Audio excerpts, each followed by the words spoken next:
I'm going to speak about someone that we call God in the Judeo-Christian tradition. I have yet to hear of another term that is as popular. So I even got in trouble with the Dalai Lama for using that term, and David called me to order by saying you can't use that term in inter-religious dialogue, because the Buddhists don't like the idea.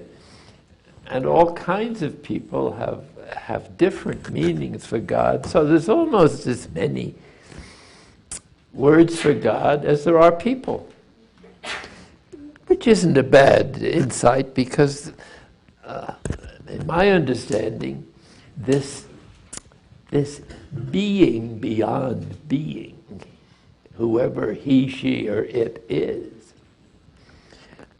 there is no word or concept to embrace it all. It's not overwhelming, but it's monumental. And it insinuates everything, so that this presence, perhaps it's my favorite word for it, is in everything without being limited to anything. It just is. And this is the mystery that has created us with such great love, so that each of us is primarily God, or at least participating in God, before we're anything else.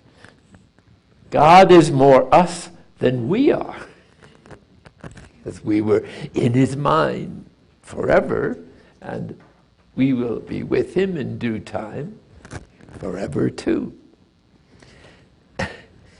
So I might just start putting you in the context in which I hope to speak this afternoon, and that's a brief summary of the spiritual journey from the point of view of the human, of human nature, of humanity, namely that which even precedes religion. So you have to be a little flexible in listening to me. If I say a few things you don't understand, just forget it. Write the Pope if you like. And he's coming around to my views.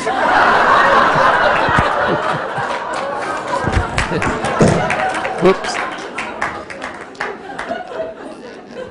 I'll have to pause for a station identification here. I think the Pope heard you.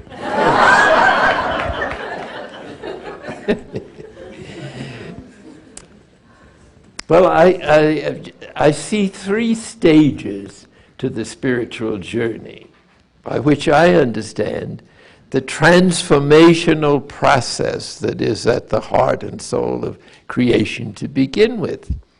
And the plan, it seems from Revelation, and it certainly seems to me from my minuscule experience, that it captures something about human nature and our relationship to this isness. Or we shouldn't even say isness, because that's a noun, and God is always active. He's a verb if he's anything. So he's ising all the time. And inviting us to is too. And what that involves may take us a lifetime to understand, but it's an incomprehensibly beautiful vision. Only the ultimate goodness could have thought it up. So the first step of our spiritual journey, we might say, is the realization, not just a vague sort of acknowledgement, but the realization that there is an other, capital O, which goes by many names in Christian and secular history from the beginning.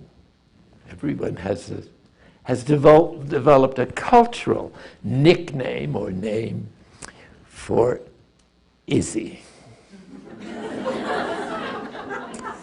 So it's the awareness that there is another, and we've got to do something about this, and we've got to accept what seems to be an invitation to join him in his life, and his life is the divine life. And he seems to be interested in finding out what it's like to be in human life, and we feel, this is our conversion, interested in finding out what it's like to be in God's life and love. So this starts us then on our conversion, which is a relationship with whatever is. Whatever God knows is. As soon as he knows it, there it is, and it's always been there. So here we are then at the first step of our spiritual life, is the realization that we've got to enter into a relationship with the source of our being that is reaching out to us in some way that we don't understand, and which manifests in our desire for happiness. Perhaps the innate human desire for happiness, even in its negative sense of our hatred of suffering. It's the same desire. And perhaps that's the greatest proof of God's existence. Where else would the desire come from? Certainly not us earthbound folks. So, first step, I think, is adequately described. The second stage, meaning a perspective, a kind of life, a new life at that stage. And that is to become the other. And that's the source of most spiritual literature. How do you become the other, capital O? How do you respond so thoroughly to the invitation that you become the other? In our Christian perspective, the other, of course, is Jesus Christ, the Word of God made human, in whom God is experiencing what human life is like. He must have wanted to do so, because whatever he wants to do, he is. So this is the time for some discipline. This is the time for some practices that enable us to reduce the obstacles or to hang out with God enough to be transformed by the inherent communication of the divine goodness and presence 24 hours a day. So suppose you become the other. What happens to Jesus? The friendship of becoming to other, the imitation of Christ, which has reached some degree of realization, is going to disappear. Why? Because you've become Jesus too. In other words, you can't see your own face. You might if you look in the mirror, but it's not you. So when Jesus becomes you and you become him, you don't see anything. It's a void, you might say, or an emptiness, or an sharing in the divine experience of being nothing. Because where did the Word come from? The eternal Word of God, or Son of God. He came out of the begetting of the Father. who might be called all possibilities. And the Son is all possibilities actualized. Hence, Word is a good image of what is happening. Not that it can contain the reality, because nothing can fully be God except God.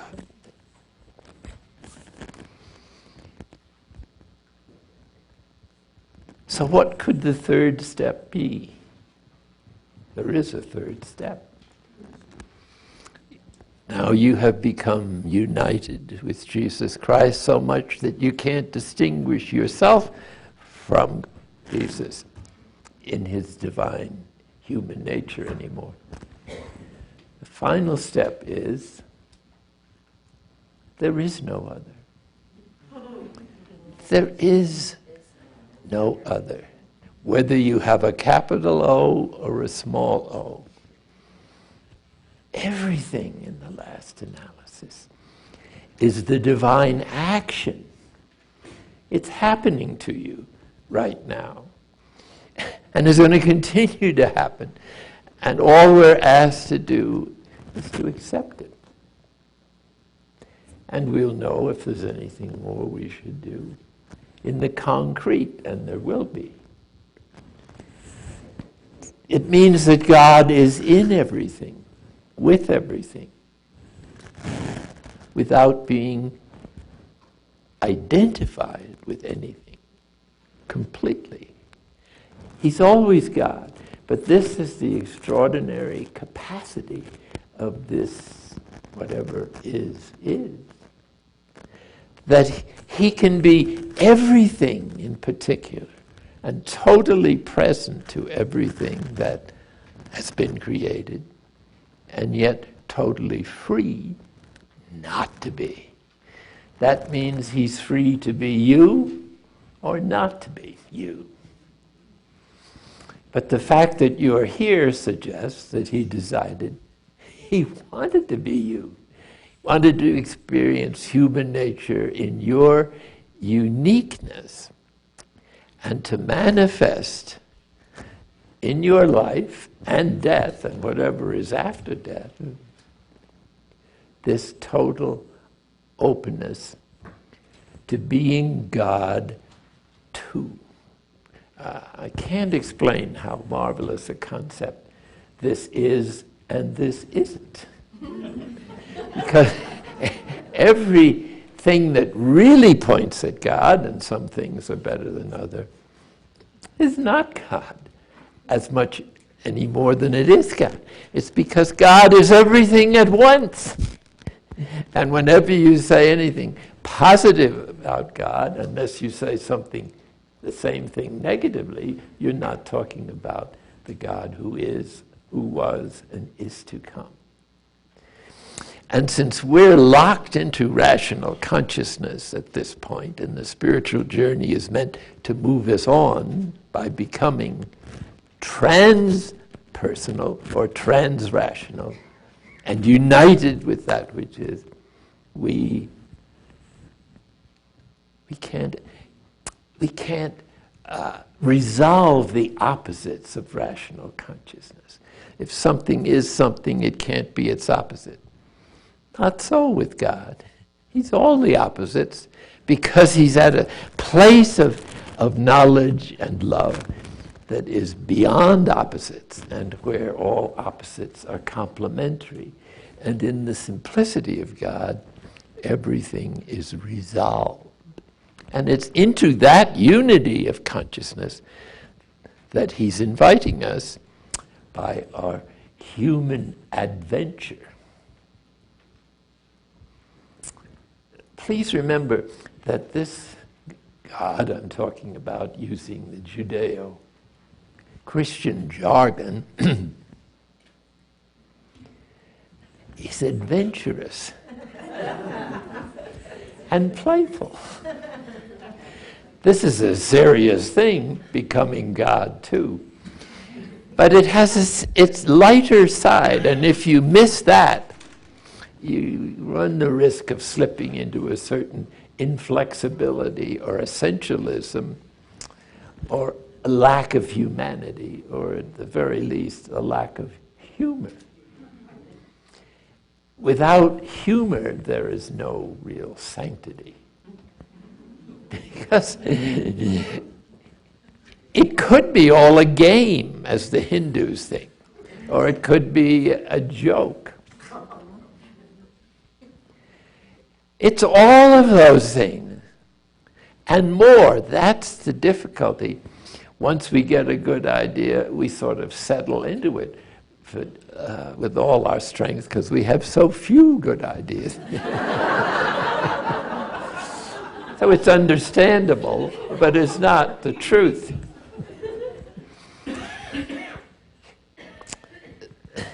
So some questions come to mind that I think are very useful, because we think so much about what we hear or see on the various mass media, where God, frankly, is not too prominent in his genuine characteristics. But if you have a sharp enough perception, nothing hides God, even the worst of situations, the most stupid of people, and even yourself, who turns out to be wonderfully good, but incapable of enjoying it. So this thinking of God I'm offering to you this afternoon as a kind of fireside chat. It's fun. If you don't like my ideas, just throw another log on the fire. Which in this context is another piece of wood that doesn't burn too well. But think of God a little bit in a very big way. And if you do, that's too small. You can't think of more wonderful anything than this God. And you can't figure out anything about God without a special grace. And so the stages that I reduced to 3 have many sub-stages in between as you climb this staircase, or hopefully take the elevator to the top floor. There is one. It doesn't depend on you, of course. So God is so marvelously good. There's no word for it. So gentle, so considerate, so kind, so tender, so everything marvelous. That's God. And whatever you say is far less than it is. As Paul says, it hasn't crossed the imagination of any human being what God has prepared for those who love him. So what else is there to do? You can't do more for anyone else than to love, as the scriptures suggest, totally with your whole mind, heart, soul, and strength. The Dalai Lama calls this compassion. And it includes everybody else, like in the second commandment. So basically, the Buddhists and the Christians, I think, are doing the same thing. They're responding for the desperate need of humans for happiness, none of whom know how to attain it or to reach it. Even when someone tells you, you don't get it until you do it, until you try it out and rely more and more on God. Now, I'd like to share with you very honestly and out of honor for the wisdom that you folks have obviously achieved and are achieving, and hopefully to encourage you that you are, if you've been doing this for some years, as most of you had, are much farther along than you can imagine. Because God is is drawing you and is the source of that very sophisticated psychological way in which God draws you irresistibly while giving you complete freedom. If you can put those things together, you will be God too. God knows everything that's wrong with you, and it doesn't bother him at all. He expects it. This is the great mistake of the Creator, if I may be so bold, is to create anything, because anything that God creates can't be perfect. Otherwise it would be God.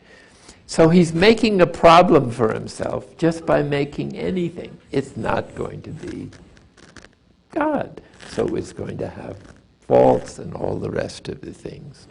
It's going to be a mess. Terrible mess. The subatomic chaos that we hear about from these astronomers now is a good symbol of who we all are. We're all just a mess. That is to say, at some level, we're just this amazing combination of trillions of subatomic particles that are put together by the genius of nature or the evolutionary process, and which are relatively, the mass in each of those little subatomic particles is roughly as far away from each other as the galaxies, proportionately. So that means you and I sitting here are mostly space. A little wind would blow us all away. Who's holding you together? This is a mystery. How are your bosons? These are the new discoveries that are supposed to change spiritual energy or invisible energy into material things. This is an extraordinary discovery. They celebrated, as you know, at the Geneva Super Collider. So you and I are on the verge of scientific discoveries that were just unimaginable 20, 30, 40 years ago. Unimaginable. And becoming more extraordinary. They've just been discovering the possibilities of these stem cells just yesterday or the day before. What that will do to medicine, the genome, all the other things.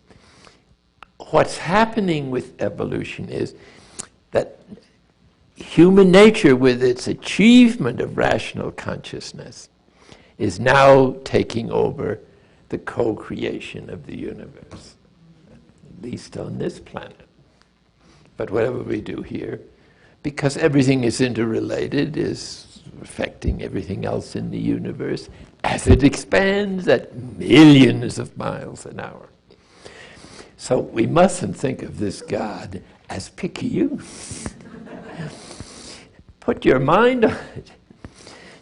Billions of galaxies in one galaxy. Billions of planets or stars in another one. And right now, as we sit here, a supernova that exploded 1 million years ago and sent forth the last parts of its elementary values to build new planets and to, God only knows, affect all the distances in the universe. It's just arriving. You're just being penetrated at this moment by some neuron or something that was exploded a few million, maybe 1 billion years ago. So everything is extremely well thought out without appearing to be so. We may not be able to grow unless some supernova explodes somewhere and shares with us the residue of its enormous energies. So we've got to begin to be friends with the universe in a way that we never were before, because the biblical cosmology represented the cultural, scientific knowledge of the time, which was close to zero compared to with what we are now. That means that the predictions of the early fathers of the church are now happening. That revelation of God's inner nature and plans and all the rest of his activities are available to us in a way that they've never been known before. And so, as the fathers of the church said, there are two books of Revelation. One is the Bible, the other is nature. Now nature is not just a beautiful sunset, it continues to do all those things. But it's the very awareness of the inner nature, how things are working, even in the subatomic world, or how the energies that are invisible to us, but very real, that are just beginning to be known, are made visible by chemical arrangements that we don't know yet. So we're like babies in the woods compared to the knowledge that is being unearthed. And the cellular structure of all life is virtually the same. It's just a difference, little difference in this or that gene, and you've got huge differences. But if people would listen to science, serious science at least, that is thoroughly researched, and as far as we can at this level of our knowledge is as certain as anything is going to get, then we know that our capacities for understanding are very humble if we rely on the past kind of cosmology. So theology itself is suffering in our day from the death, you might say, of the cosmology in which all the great spiritual literature of an earlier age, like the first 1,000 years before Christ, when most of the world religions were formed. It's out of date. It won't work. And people can't be expected to be impressed with belief systems that rely on a cosmology that everybody knows doesn't exist. So these are huge problems for the churches, the religions, the theologians, sociologists, psychologists, and everybody else.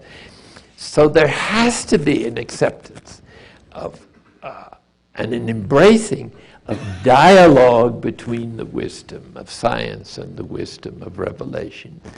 The wisdom of mystics, which has always been rejected and is just now proving itself to have been hundreds of years ahead of its time. The answer is that God has always been God, and the energies have always functioned according to his will, and now they're just beginning to become known because of the technological achievements of the human mind, which is enjoying, let us say, this vast explosion of information that's getting bigger all the time. Unfortunately, the vision of life as its value, or the value of this information we're receiving, or its meaning, is not making much of a dent on the population as of now. And it won't until the religions of the world take this new science seriously and rethink and re-articulate the mystical wisdom with the facts of science. So these two things have to go together now. And they're not doing too well, but His Holiness, the Dalai Lama, is a marvelous witness to the compassion, forgiveness. These are Christian virtues, obviously, but he thinks they belong to human nature, and that you could build a common ethic in a world in which the religious ethics will never agree, in particular. Each one has its own idea, and that's part of their belief system. So his idea is that we accept the human gift that is human nature that is innately capable of compassion and forgiveness and collaboration and so on. And begin to practice this and let each society, culture, add to this the particulars of their system without denigrating or being disturbed by the differences of other religion, as has been the tragic case in the past. Perhaps no society more than religion has done more violence. And when this comes from people who are professing nonviolence, it's a very sad situation. It's a wonder we're still here. So, along with the fragility of human nature goes this affirmation of human nature itself. This is a new idea for some theological circles, especially some of the Protestant denominations at the time of the Reformation, who said that human nature is basically evil. Oddly enough, someone asked me the question when I was on the platform with His Holiness there, are people basically bad or good in your opinion? I wasn't expecting this question because we were in an interspiritual or interreligious dialogue, and that was a particular Protestant concern. It was asked by the moderator, who happened to be a Presbyterian pastor. Well, anyway, since I had to answer it, I said, well, I understand the Bible says God thought everything was good, especially humans who were very good. And I added, I think it's getting better. And I said that not as a joke, but because I really think that we're in an evolutionary process that puts us at the crossroads between previous ancestry as animals and our destiny as divinely human beings that God introduced when mankind reached a certain level of rational consciousness and could reflect on himself and herself and could appreciate abstract ideas and concepts and be grateful and evaluate the good things of creation and enjoy them. It certainly is a mistake to think that God created us on this planet to be unhappy. He created us with a certain freedom of choice. But that's not what freedom really is. The freedom of choice is limited to various objects. You can choose this and not that. But freedom, the freedom that is perhaps one of the chief aspects of God, is totally free to do anything, anytime, anywhere. Freedom is where we're going. And hence, education in how to be free is the most essential part of any curriculum.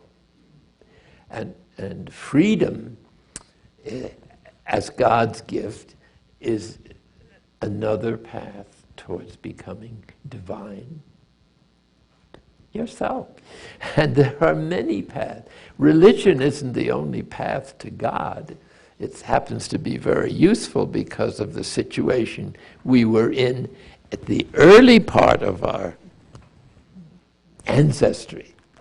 And so here is something that throws a great light on the passion death of Jesus Christ and of how to understand it in light of the evolutionary process, scientific discoveries, And the new cosmology that is waiting to be created, on which a genuinely persuasive theology is possible. Without it, it isn't. And so this is a tremendous challenge of our time. And over a certain age, we don't want to change. We'd rather be wrong than have to change. So it requires a heroic, and as I might say, an adventurous spirit to play this game with God, in which you're going to be totally surprised by what happens.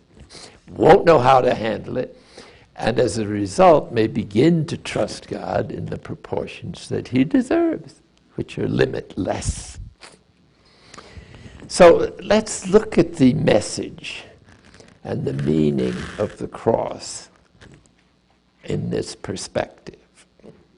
It has had many interpretations over the centuries, so this is only one. And if you don't like it, think one up yourself. But these are just the reflections of a very old man who's been at this journey, I guess 75 or 8 years, somewhere in there. Years are all the same now, short.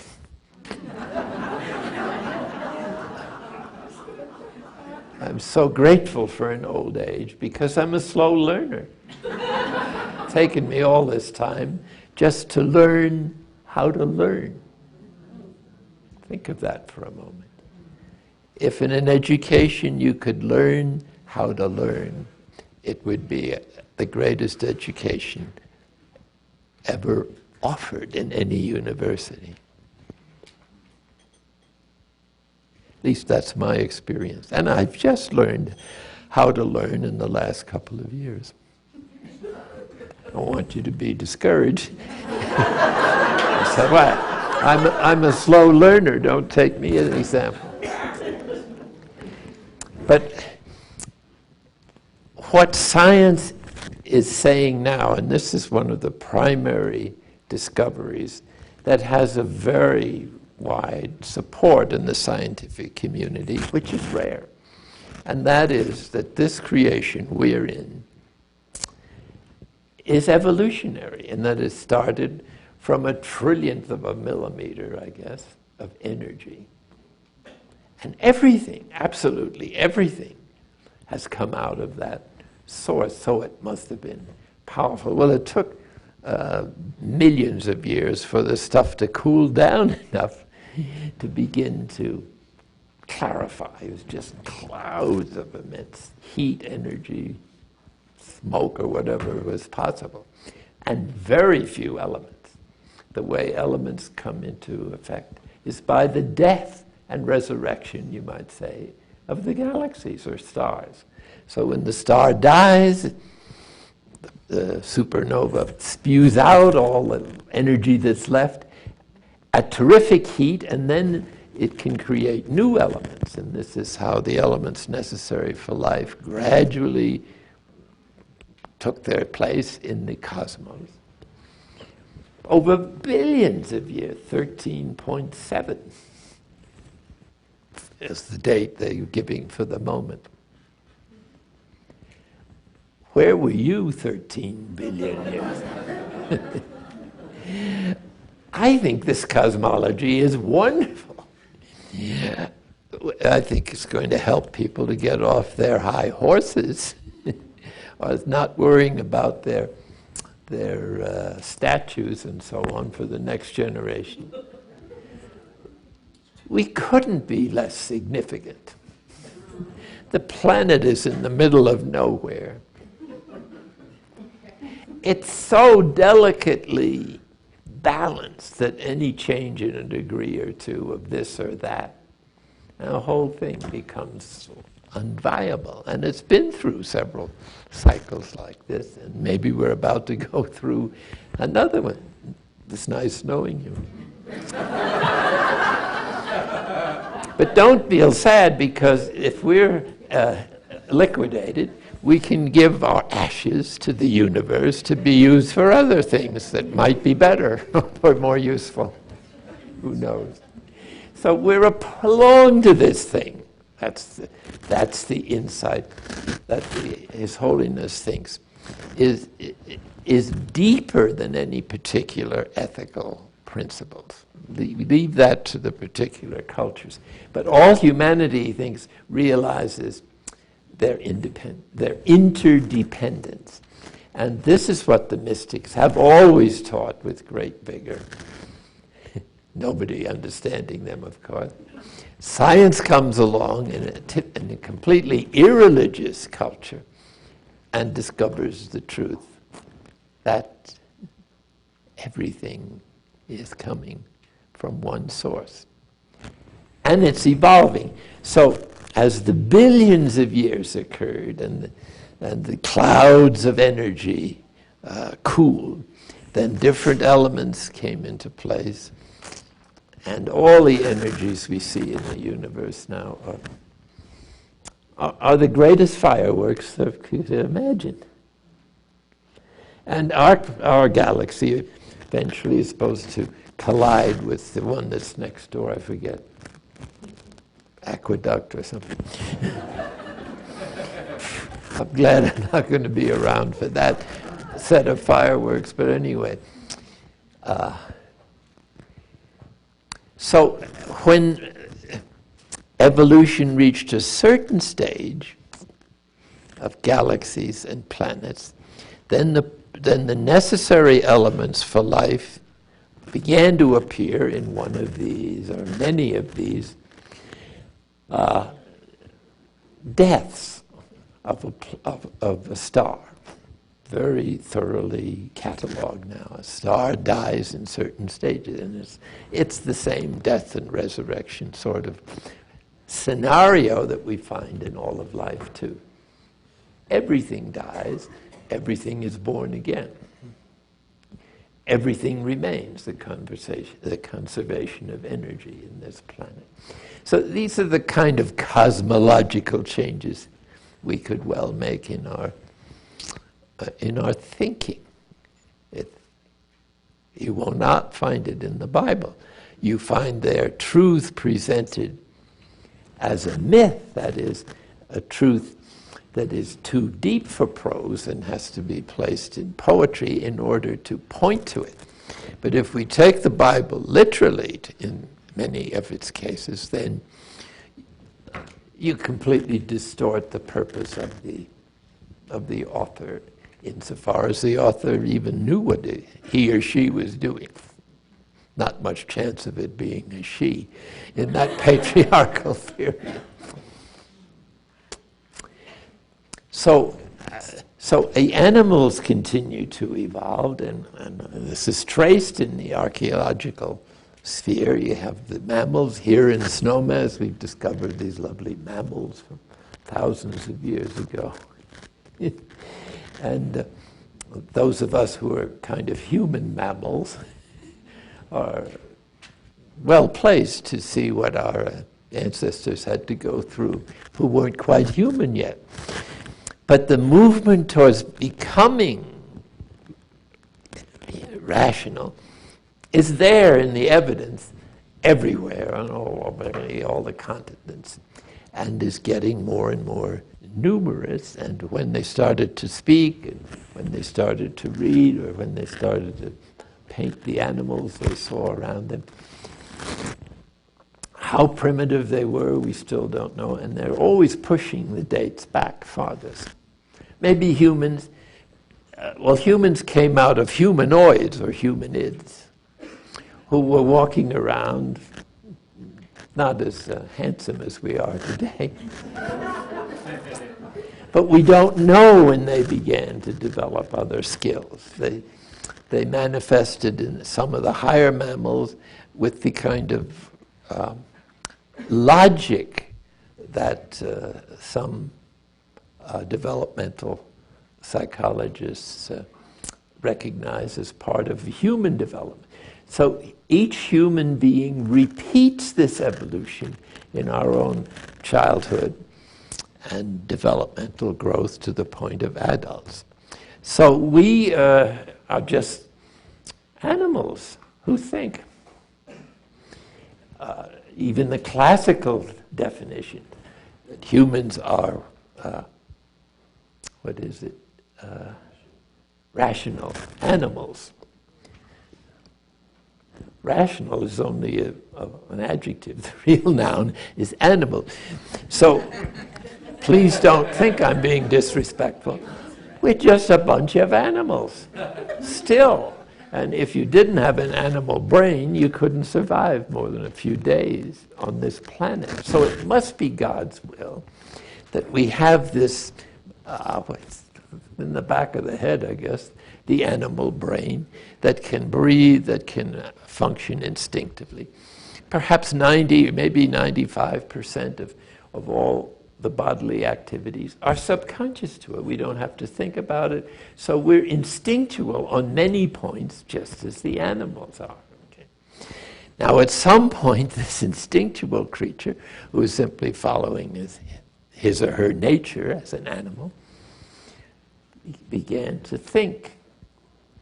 And this didn't happen overnight, but in the course of maybe generations or millennium, everything begins to become more complex. And so biologists are saying that human evolution is towards complexity, or all biological development is through complexity. And at a certain point, that complexity was complete, and this is the point we are at now, according to some like Teilhard de Chardin and his cohorts. So what does that mean? It means that we're still under the influence, heavy influence, of our instinctual needs as ancestors that are in our genes and our genome, or whatever that should be called. And our capacity for abstract thinking or human feeling or emotion of a developed character is completely dependent on our human development, our parental, cultural, and educational sources.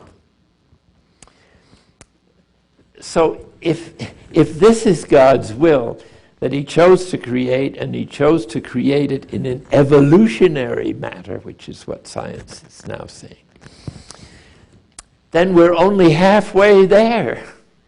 We're in the middle of nowhere. We can't go back to the irresponsibility of the beasts. They follow their instinct and they glorify God by doing so. But we can't do that anymore, because following some of these instincts is a choice, and we've been given by God freedom of choice.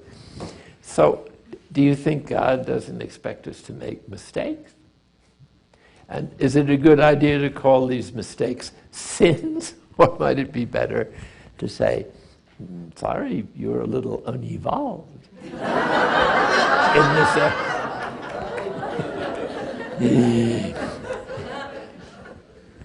Well, I've gone in this direction completely on the basis of what I have read and studied, science, and of my own experience. I can't believe how frail human nature is. I experience it.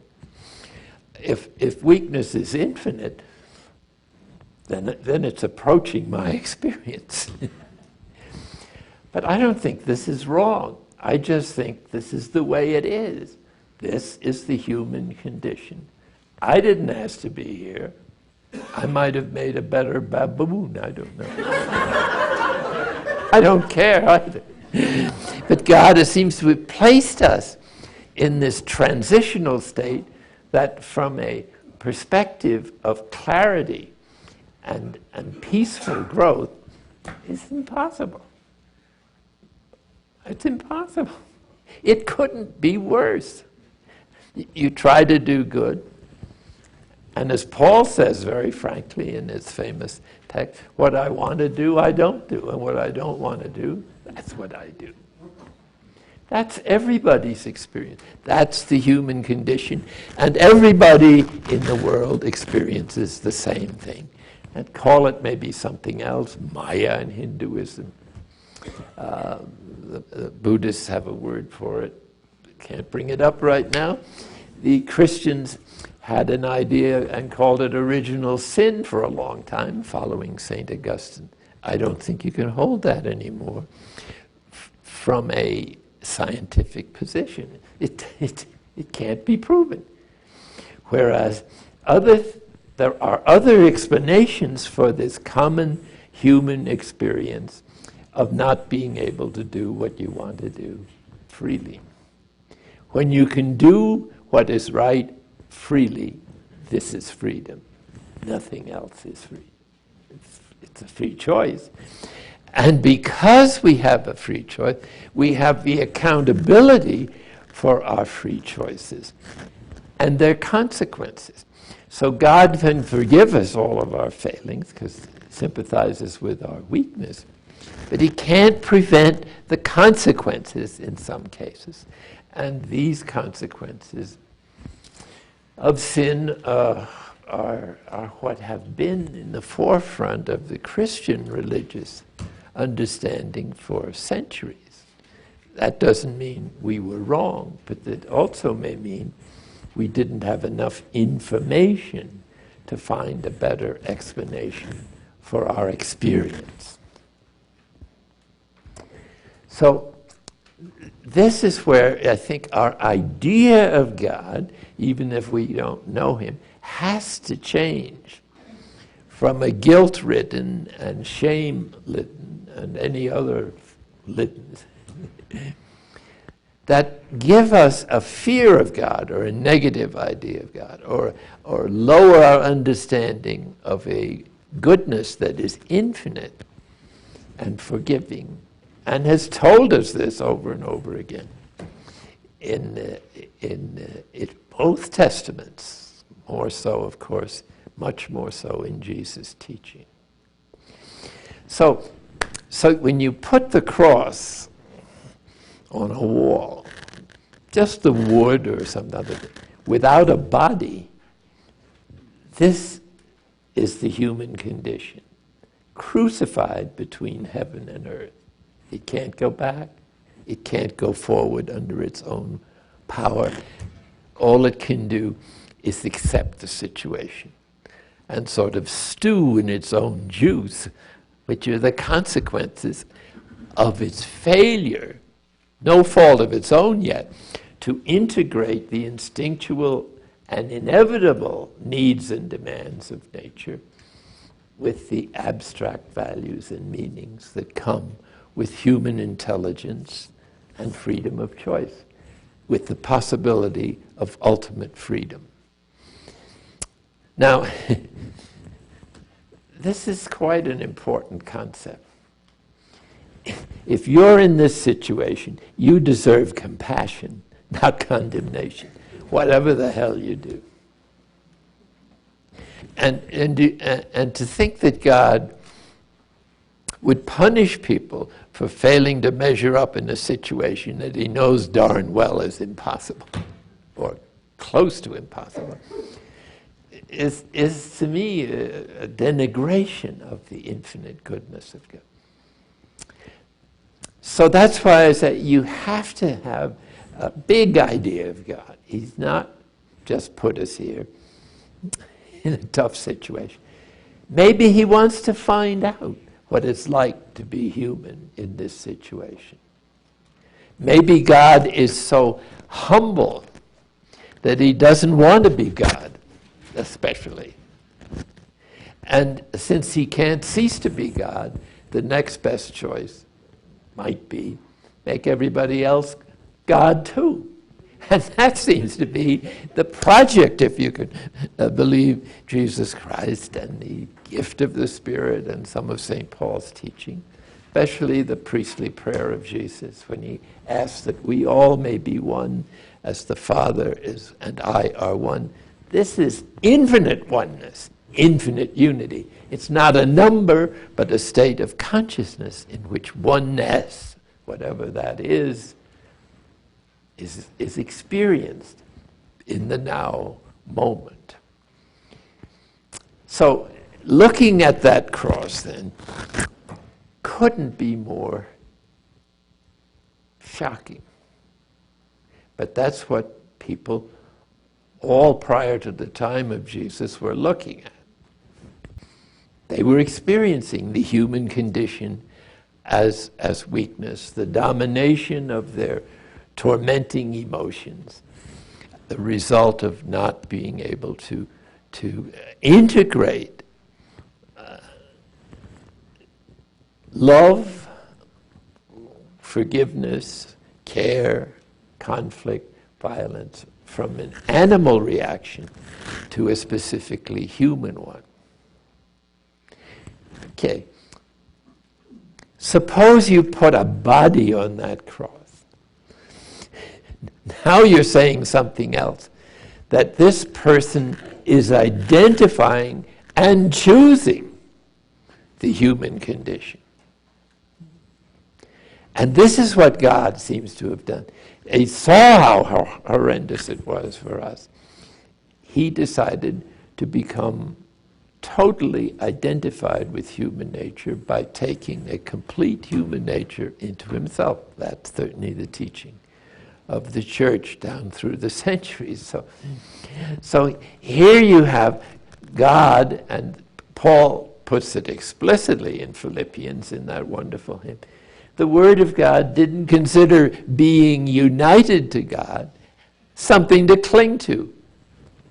My God, what is he saying? He must be nuts. Who would want to be this human in utter misery? Or potentially there. When you're enjoying the fullness of bliss without any adverse complaints. In other words, God's humility is what we most have to learn. To be completely at God's disposal, and to be willing to be the least of humanity. As Jesus in his parables recommended this to the Pharisees, as I'm sure you remember. Take the last place at table. Be the servant of everyone.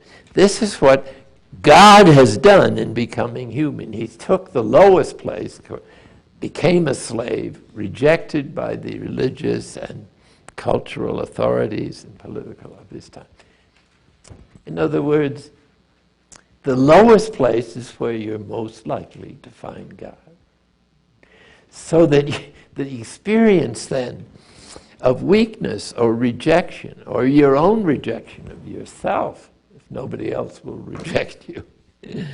I'm not recommending this, but I'm saying it's almost certain to happen at different times of our life. Why? Because God loves us so much. He wants to give us the same joy in being whatever we are. And that may be sinners in our own view. And that's why our in the Christian tradition, the corresponding disposition to bringing ourselves to nothingness, or to acknowledging who we are, or to asking forgiveness, as this sacrament of reconciliation has emphasized over the centuries. This is what life is all about.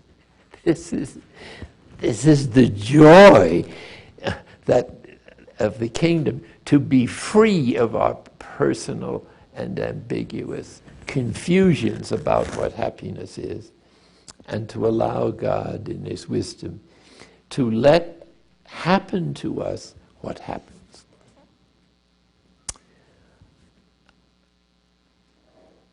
So Christ has become, literally on the cross, the lowest, the least, and in some respects, the most loathsome of human beings.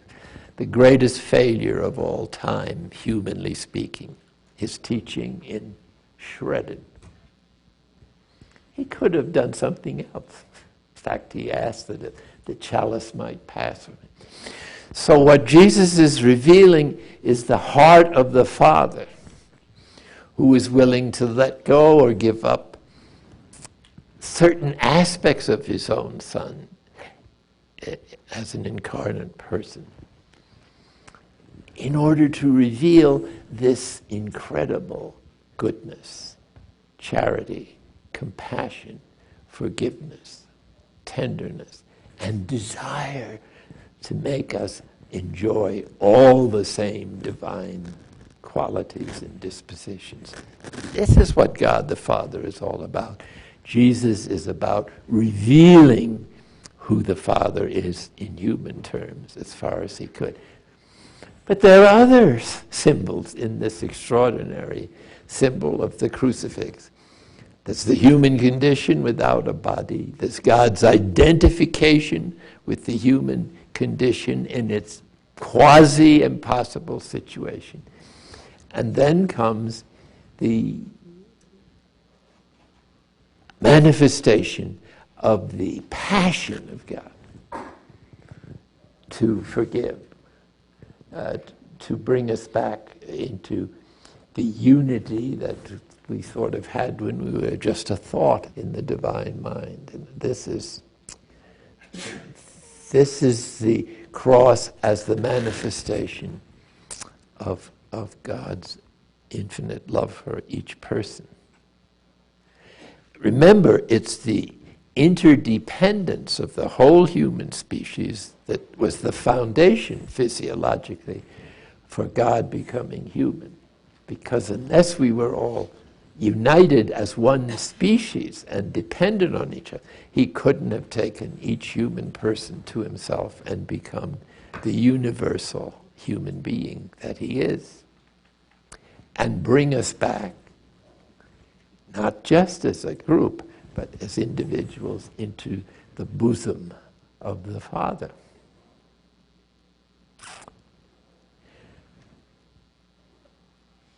Also, in this body on the cross is the symbol of taking away all sin.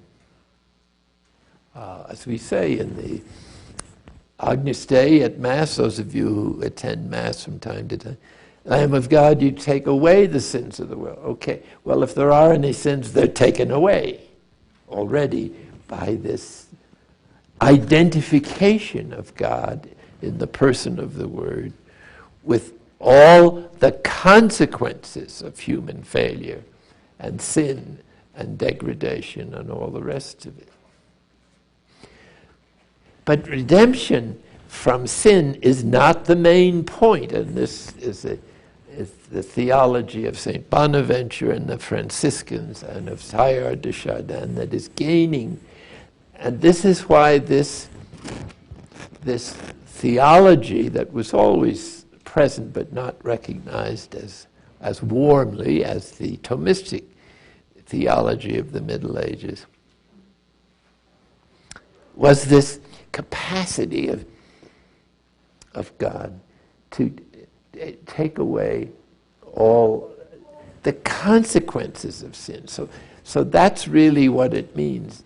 You take away the sin of the world is not paying some debt, according to the evolutionary view, but is a healing process. And it's interesting to note that in the Old Testament, salvation and redemption are used almost exclusively for healing or escaping experience. Like the escape from Israel, from Egypt of the Egyptians is called redemption.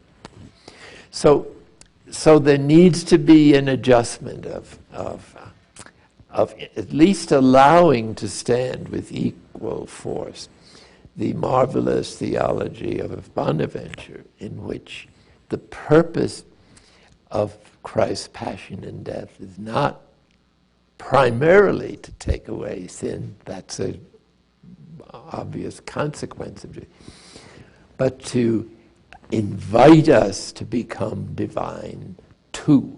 It's saying, I'll do anything to convince you of my love for you and desire to share all that I am with you insofar as that is possible within the human container, even when it's been expanded by every grace. So the cross then takes on this enormously positive vision once you accept the redemption from sin as a byproduct, which is this absolutely open invitation to become God too, insofar as that's possible. So if you're thinking of becoming a saint, I give you credit, but it's too low. When you're invited to become divine, you don't have to worry about becoming a saint. That has values, but it should be kept within due proportion. When you're invited to become God too, and this is perhaps one of the great meanings of the myth of Adam and Eve. It's not history. The early writers of the scriptures didn't know how to write history in the critical sense that we understand it. They used history to communicate truths as they saw. So Adam and Eve are invited to divine union. And this trial, if that's what it was to give them a chance to deserve it or to earn it or to make it on their own. And they were given every possibility to freely accept it. But the Satan, whoever he is, came along. Maybe it's our subconscious. Or, there's plenty of scientific evidence for some malevolent influences at work. But here, what Jesus seems to be saying is, or the scriptures, that I want you to become God too, but on my terms, because these are the only ones who will work. Satan comes along and says, you can become God, but on your own terms. That's the ultimate question of religion. For all of us, at some point, our desire for happiness is confronted by this question. Do you want to become God on your own terms? You won't make it because there's no such path. If you want to become God on God's terms by doing His will and loving Him, it's all open territory. It's all yours.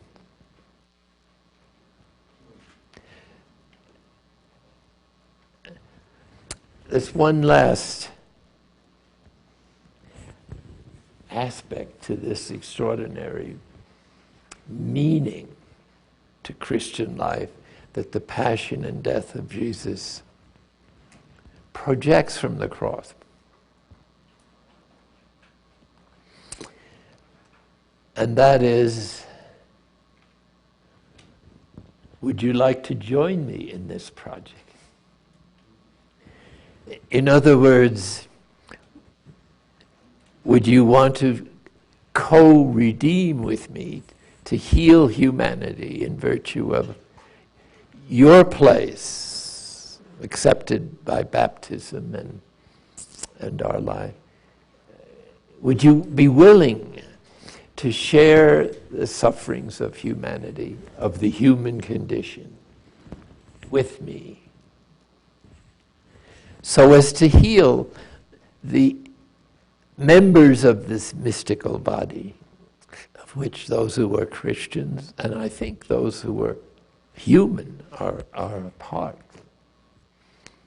How about it? It's an invitation. The Buddhists have this in their teaching too. The bodhisattva is someone who's willing, although they've attained enlightenment, to be the last one to enjoy its fruits. And they wait until everybody else has gone in first, which is really what Jesus has done. He's gone first into hell. And that's why the descent into hell is such an important teaching. There was some thought of dropping it as a teaching at the council, and they may drop it sometime when they review the creed and bring it up to date. But to me, it's the final stage or expression or manifestation of what God has done in Christ, which is to become sin. You remember Paul says, he who knew not sin was made sin. That is, was placed in the human condition that we experience firsthand without being able to do much about it. So it's an extraordinary expression of love. In other words, will you join me in descending into hell so as to release the prisoners of the consequences of their unevolved situation? Just as cells in the body, the immune cells, heal the diseased cells that are there. So to be a living cell in the body of Christ is to have the same dispositions throughout of total self-giving, or self-surrender, including the willingness to suffer our slice of the human condition for the love of God and the healing of humanity. We're accountable to everybody else. What you do, I do. What you're doing, your virtue, I can claim. I can also burden you with my vices. Everything is in common. And any idea that it isn't is not revelation, is not even scientific truth. It's baloney.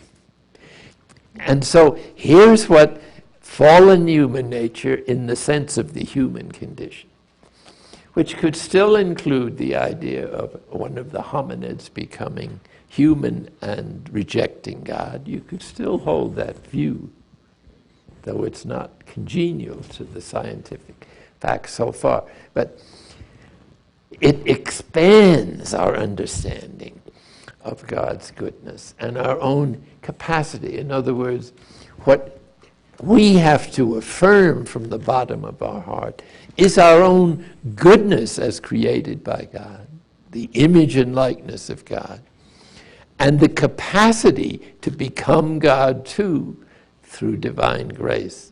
Peter defines grace as a participation in the divine life. So these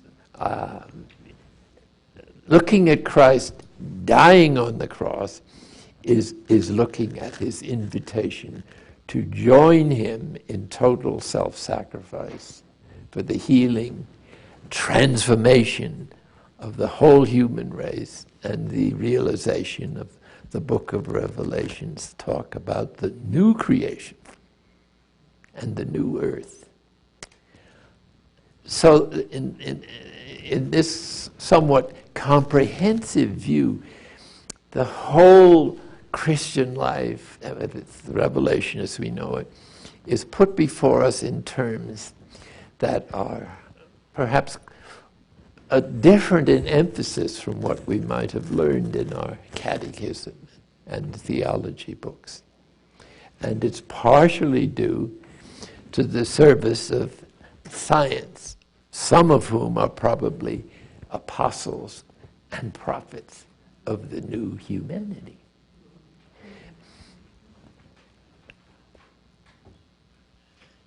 So, suppose that you take the hand of Jesus and Mary, so to speak, and offer to descend into hell, which is the psychological state. Holy Father himself thinks so. Lots of people are in hell right now, living with us, and maybe you've been there too a few times. It may not be eternal yet, hopefully. But you know your nothingness, and you know your capacity for all evil, and you know your invitation to become divine. And they're all mixed up in a single psychological experience of utter powerlessness. Congratulations. You finally got there. That is to say, you finally became totally a healthy cell in the mystical body. And what happens to you next, that is God's secret. But you won't care, because to love God and to do His will is what heaven is. And perhaps the best description of heaven is to do good all day long. If you're doing that, you don't need any other ascesis. However, I don't think you'll make it there unless you meditate and do contemplative prayer. I don't know, maybe I'm all wrong. But I think what the church suffers from today is a lack of contemplatives. Without a significant lot of people who are exposing themselves to the divine love without intermediaries inwardly, you don't know what the right thing to do is. You get confused. You don't have the perspective that tasting the divine presence, even very elementally, brings into your life. And I'm sure that many of you sitting here have had this experience of non-dual reconciliation or affirmation of your goodness. You know that God is loving you, and you know that it's not a trick. It's because you are lovable. You are the image of God. You are called into the bosom of the Father. You are called to identification with Jesus, except that in this life that means to identify also with sinners, with yourself, I suppose, as a sinner. But with everybody else you're identifying with compassion, not judgment. With humility, not domination. Authority comes from being, not from position. And we need authority, but we need more authority that comes from the servant leadership.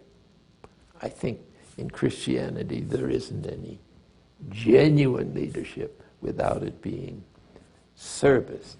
And it's contemplative prayer that you're accessing through centering prayer that will give you that perspective without thinking. It just happens. It's our deepest nature. And so the false self has to go, and the night of sense takes care of that.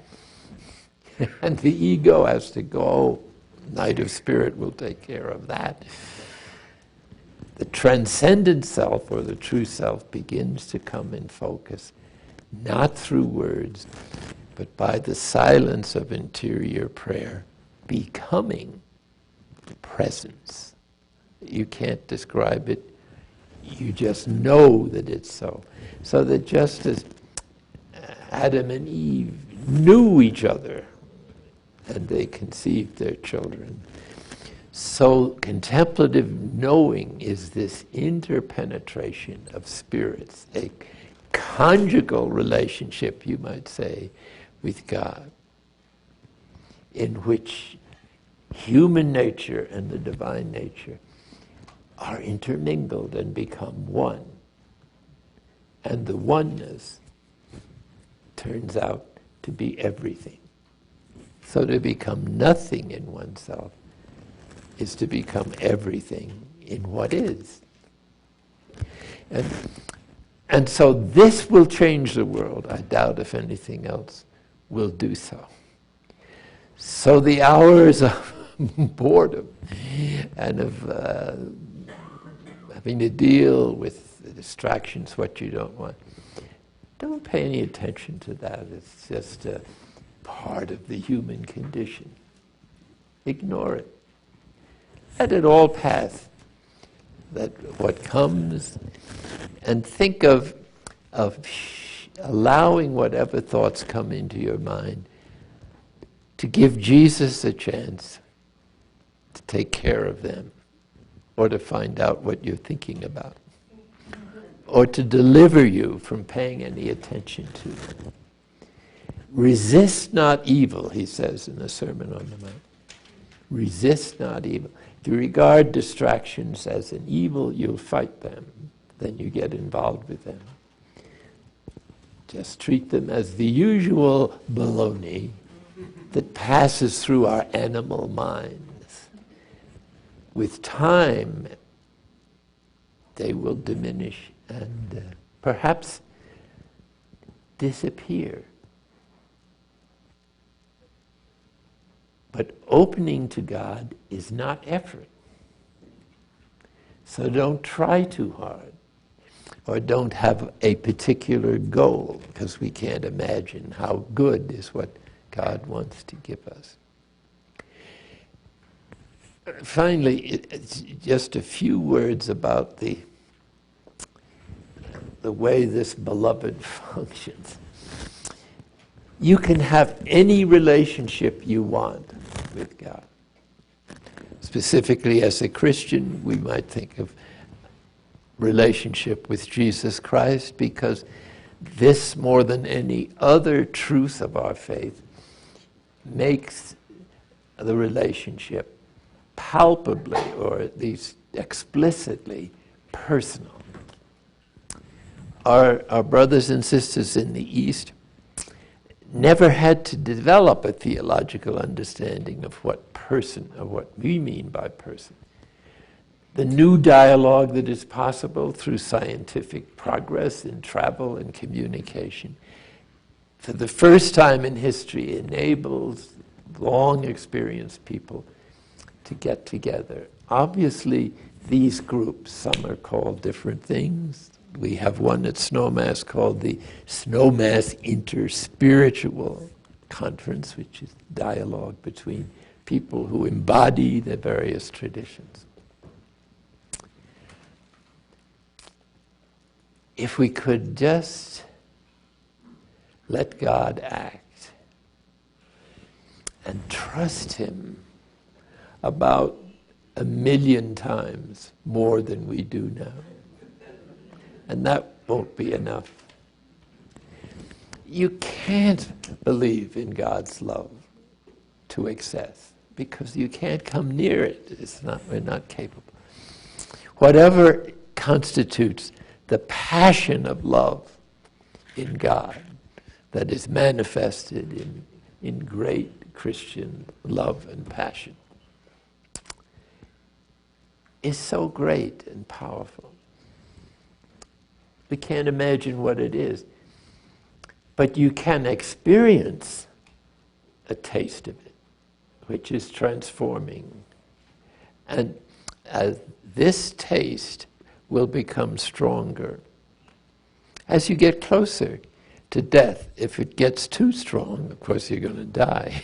It's too powerful to endure. It's like finding yourself in a furnace. If you don't turn it down in a hurry, it won't last much longer. But prayer and activity are not enemies. So we need, as we ascend this ladder of consciousness beyond, or of faith, beyond rational consciousness, to intuitive and unitive levels, and they become stabilized. Only takes a long time. That's why long life is a great grace. Some time to stabilize the experience of passing moments, and then action and contemplation are the same thing. activity is no longer an enemy because God is present in everything.